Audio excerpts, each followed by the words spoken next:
అందరికీ నమస్తే నేను మీ Rachana Srungavarapu welcome to federal Telangana Pushpa 2 ఉదంతంతో తెలంగాణ ముఖ్యమంత్రి రేవంత్ రెడ్డి సినీ పరిశ్రమకు గట్టి హెచ్చరిక చేశారు स्पेशल प्रिविलेज शूटिंग के लिए जो होना है वो मांगो मगर किसी का हत्या होने के बाद किसी का जान चलाने के बचाने के बाद किसी का जान लेने के बाद आज स्पेशल प्रिविलेज मांगे तो ये सरकार में नहीं मिलने वाले।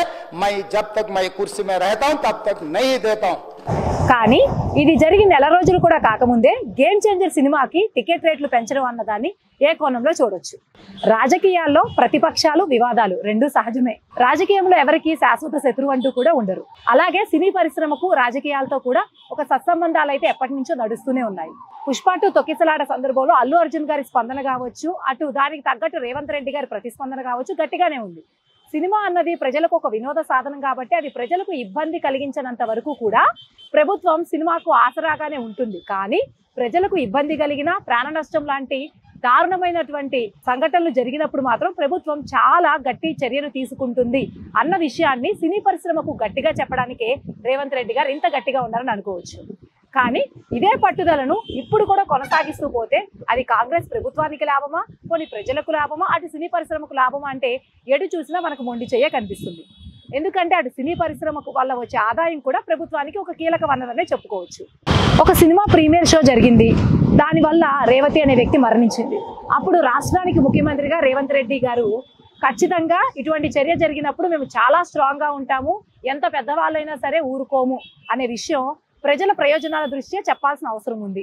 అది చెప్పారు. తర్వాత దానికి అల్లు అర్జున్ గారు వెంటనే రియాక్ట్ కాకపోవడం, ఆసుపత్రిలో ఉన్న వాళ్ళని పరామర్శించకపోవడం, ఇవన్నీ కూడా ప్రజలకు ఒక నెగిటివ్ సిగ్నల్లే పంపించాయి.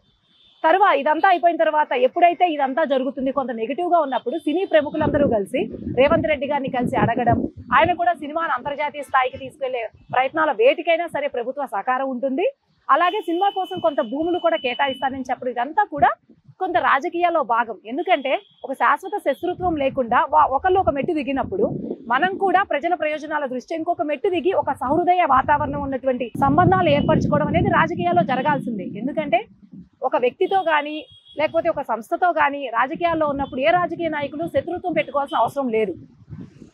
ముఖ్యంగా అది ప్రజలకు ప్రభుత్వానికి ఒక లాభం తీసుకొచ్చేది లేదా ప్రయోజనాన్ని కలిగించేది అయితే.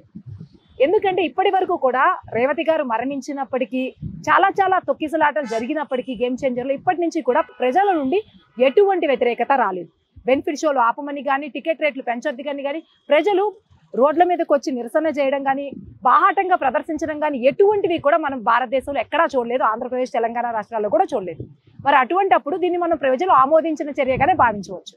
కనుక ఈ నేపథ్యంలో కొంత ప్రజల దృష్టికోణం నుంచి ఆలోచించి రేవంత్ రెడ్డి గారు ఈ గేమ్ చేంజర్కి టికెట్ పెంపు విషయంలో అనుమతి ఇచ్చారని కూడా అనుకోవచ్చు. కాకపోతే ఇది కొందరికి రుచించకపోవచ్చు. అదేంటి మొన్న అంత గట్టిగా అసెంబ్లీలో తగ్గేదే లేదు, ఎట్టి పరిస్థితుల్లో నేను అనుమతి ఇవ్వను అన్న వ్యక్తి నెల కూడా కాకముందే ఇటువంటి యూటర్న్ తీసుకున్నారు అని కూడా అనుకోవచ్చు.